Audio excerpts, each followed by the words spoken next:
স্বৈরাচারী শেখ হাসিনার আমলে অধ্যাপক ডক্টর মোহাম্মদ ইউনূসের বিরুদ্ধে হওয়া সব মিথ্যা মামলা ৫ আগস্টের পর প্রত্যাহার কিংবা বিচারিক প্রক্রিয়া সম্পন্ন হয়েছে, অথচ বিএনপি নেতাকর্মীদের নামে হওয়া মামলাগুলো সুরাহা হয়নি। এজন্য ক্ষুব্ধ প্রতিক্রিয়া ব্যক্ত করেছেন বিএনপির ভাইস চেয়ারম্যান শামসুজ্জামান দুদু। সকালে জাতীয় প্রেস ক্লাবের সামনে এক নাগরিক সমাবেশে তিনি দ্রুত মামলাগুলো প্রত্যাহারের দাবি জানান। বলেন, বিএনপি নানা ইস্যুতে সরকারের উপর চাপ প্রয়োগ করলেও সমর্থন অব্যাহত রেখেছে।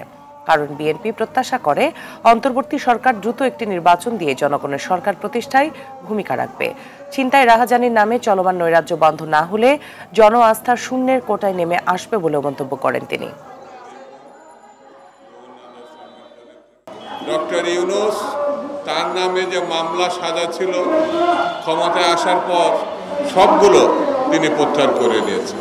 বিএনপি নেতাকর্মী, বিরোধী দলের নেতাকর্মীদের নামে ৬০ লক্ষ মামলা হয়েছে। সেই মামলা এই সরকার প্রত্যাহার করে না। তাহলে হাসিনার সঙ্গে এই সরকারের যে পার্থক্য থাকার কথা, মামলার প্রত্যাহার না করার প্রেক্ষিতে বোঝা যায় যে হাসিনার একটা কাজের স্বীকৃতি এই সরকার পরোক্ষভাবে হলো দিয়ে দিয়েছে।